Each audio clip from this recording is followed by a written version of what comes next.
My name is Peter Abernethy. I'm a lieutenant at the High Point Police Department here in High Point. I've been at the police department for just about 18 years now, and have been a resident of High Point since I was about 6 years old, and grew up here and went to Johnson Street Elementary, and that's the first place I read the book that I chose to read today, and that book is The Bridge to Terabithia. And the reason I chose this book is that it's one of the first books that I can specifically recall reading, and I think it was in third grade. And the author does a really good job of describing the location where the story takes place. It's in Virginia, kind of a rural part of Virginia, and she does a very good job of painting a picture for you of the environment that you're in there. So it's a neat story about friendship, and it has really stuck with me. So, all right. This is The Bridge to Terabithia by Catherine Patterson. Chapter 1.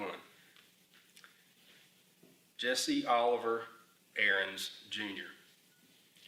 Baroon, baroon, baroon, barippity, barippity, barippity, barippity. Good. His dad had the pickup going. He could get up now. Jess slid out of the bed and into his overalls.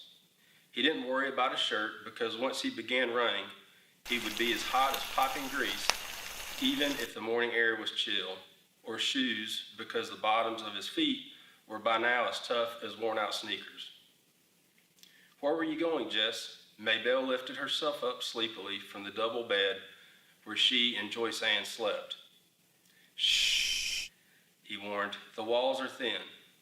Mama would be mad as flies in a fruit jar if they woke her up this time of day. He patted Mabel's hair and yanked the twisted sheet up to her small chin. Just over the cow field, he whispered. Mabel smiled and snuggled under the sheet. You gonna run? Well, maybe. Of course he was gonna run. He had gotten up early every day all summer to run. He figured if he worked at it, and Lord had he worked, he could be the fastest runner in the 5th grade when school opened up. He had to be the fastest. Not one of the fastest or next to the fastest, but the fastest. The very best. He tiptoed out of the house. The place was so rattly that it screeched whenever you put your foot down. But Jess had found that if you tiptoed, it only gave a low moan, and he could usually get outdoors without waking Mama or Ellie or Brenda or Joyce Ann. Mabel was another matter. She was going on 7, and she worshiped him, which was okay sometimes. But when you're the only boy smashed between 4 sisters, and the older 2 had despised you ever since you stopped letting them dress you up and wheel you around in their rusty old doll carriage, and the littlest one cried if you looked at her cross-eyed, it was nice to have somebody who worshiped you, even if it got unhandy sometimes. He began to trot across the yard. His breath was coming out in little puffs. It was cold for August, but it was early yet. By noontime, when his mom would have him out working, it would be hot enough. Miss Bessie stared at him sleepily as he climbed across the scrap heap, over the fence, and into the cow field.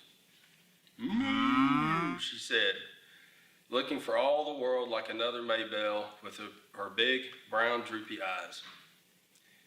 Hey, Miss Bessie, Jess said soothingly, just go back to sleep. Miss Bessie strolled over to a greenish pasture. Most of the field was brown and dry, and yanked up a mouthful. That's a girl. Just eat your breakfast. Don't pay me any mind. He always started in the northwest corner of the field, crouched over like the runners he had seen on Wide World of Sports.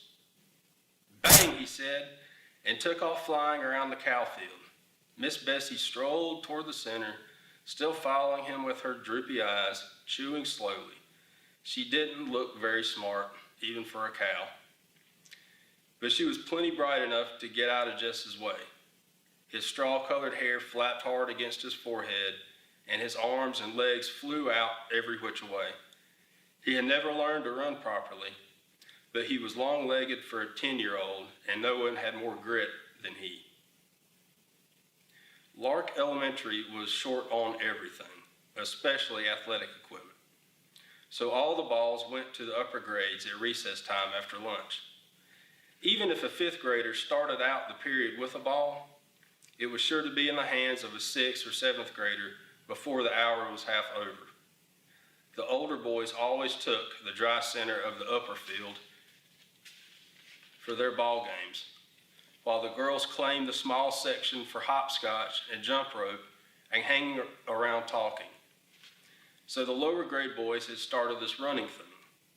They would all line up on the far side of the lower field where it was either muddy or deep crusty ruts. Earl Watson, who was no good at running but had a big mouth, would yell bang, and they'd race to the line they towed across at the other end. One time last year, Jess had won. Not just the first heat, but the whole shebang.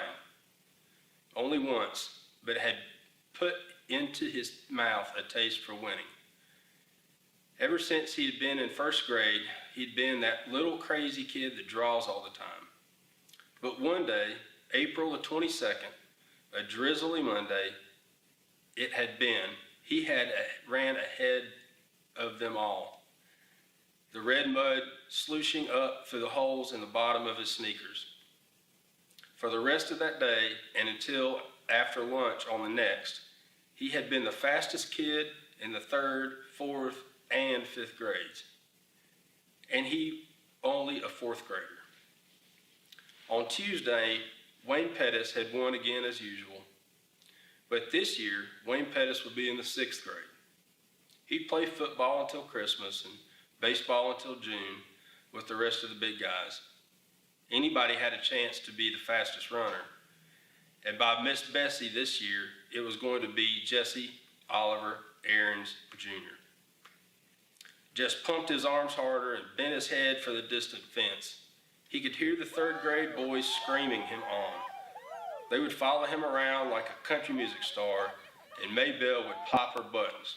Her brother was the fastest, the best. That ought to give the rest of the 1st grade something to chew their cuds on. Even his dad would be proud. Jess rounded the corner. He couldn't keep going quite so fast, but he continued running for a while. It would build him up. Mabel would tell Daddy so it wouldn't look as though he, Jess, was a bragger. Maybe Dad would be so proud he'd forget all about how tired he was from the long drive back and forth to Washington and the digging and hauling all day. He would get right down on the floor and wrestle the way they used to. Old Dad would be surprised at how strong he'd gotten in the last couple of years. His body was begging him to quit, but just pushed it on. He had to let that puny chest of his know who was boss. Jess, it was Mabel yelling from the other side of the scrap heap. Mama says you got to come in and eat now. Leave that milking till later. Old crud, he'd been running too long. Now everyone would know he'd been out and start in on him. Yeah, okay, he turned, still running, and headed for the scrap heap.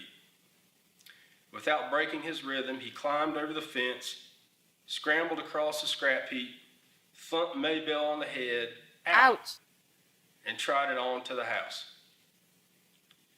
Well, look at the big old Olympic star, said Ellie, banging the 2 cups on the table so that the strong black coffee sloshed out, sweating like a knock-kneed mule. Jess pushed his damp hair out of his face and plunked down on the wood bench. He dumped 2 spoonfuls of sugar into his cup and slurped to keep the hot coffee from scalding his mouth. Ooh, Mama, he stinks. Brenda pinched her nose with her pinky, crooked delicately. Make him wash. Get over here to the sink and wash yourself, his mother said, without raising her eyes from the stove. And step on it. These grits are scorching the bottom of the pot already. Mama, not again, Brenda whined. Lord, he was tired. There wasn't a muscle in his body that didn't ache. You heard what Mama said, Ellie yelled at his back. I can't stand it, Mama, Brenda again. Make him get his smelly self off this bench. Jess put his cheek on the bare wood of the tabletop. Jesse, his mother was looking now, and put on a shirt. Yes, ma'am. He dragged himself to the sink. The water he flipped on his face and up his arms pricked like ice. His hot skin crawled under the cold drops. Mabel was standing in the kitchen door watching him.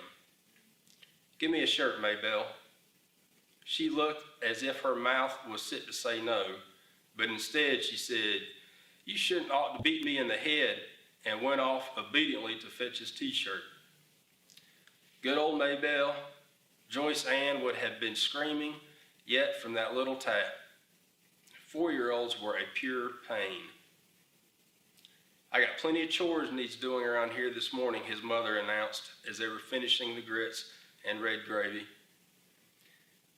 His mother was from Georgia and still cooked like it. Oh, Mama, Ellie and Brenda squawked in concert. Those girls could get out of work faster than grasshoppers could slip through your fingers. Mama, you promised me and Brenda we could go to Millsburg for school shopping. You ain't got no money for school shopping. Mama, we just want to go look around. Lord, he wished Brenda would stop whining. Christmas, you don't want us to have no fun at all. Any fun, Ellie corrected her primly. Oh, shut up. Ellie ignored her. Miss Timmons is coming to pick us up. I told Lolly Sunday that you said it was okay. I feel dumb calling her and saying you changed your mind. Oh, all right, but I ain't got no money to give you. Any money, something whispered inside Jess's head. I know, Mama. We'll just take the $5 Daddy promised us. No more than that.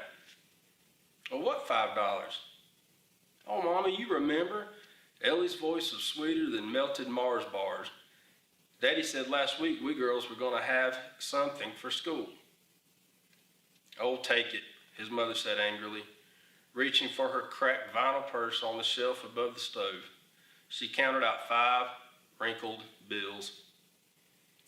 Mama, Brenda was starting again. Can't we have just one more so it'll be 3 each? No. Mama, you can't buy nothing for just $2.50. Just one little pack of notebook paper's gone up to no. Ellie got up noisily and began to clear the table. You turned to wash, Brenda, she said loudly. Oh, Ellie. Ellie jabbed her with the spoon.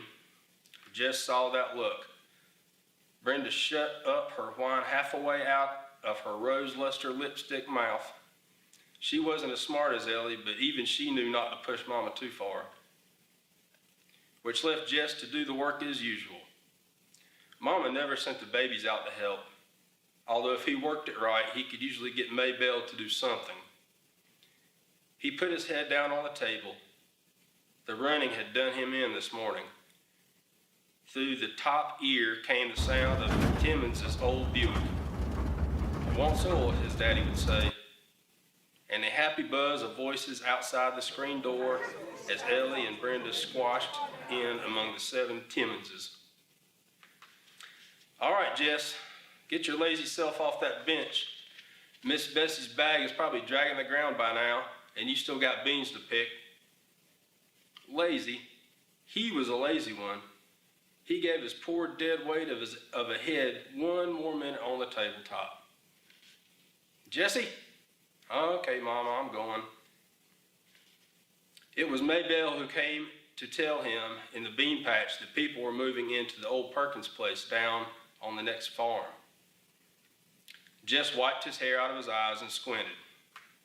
Sure enough, a U-Haul was parked right by the door. One of those big jointed ones. These people had a lot of junk, but they wouldn't last. The Perkins place was one of those ratty old country houses you moved into because you had no decent place to go and moved out of as quickly as you could. He thought later how peculiar it was that here was probably the biggest thing in his life, and he had shrugged it off as nothing. The flies were buzzing around his sweating face and shoulders. He dropped the beans into the bucket and swatted with both hands. "Give me my shirt, Mabel." The flies were more important than any U-Haul. Mabel jogged to the end of the row and picked up his t-shirt from where it had been discarded earlier. She walked back, holding it with 2 fingers way out in front of her. "Ooh, it stinks," she said, just as Brenda would have. "Oh, shut up," he said, and grabbed the shirt away from her. I'm Peter Abernethy, and my book was The Bridge to Terabithia, and I encourage you to come to the High Point Public Library and check this book out.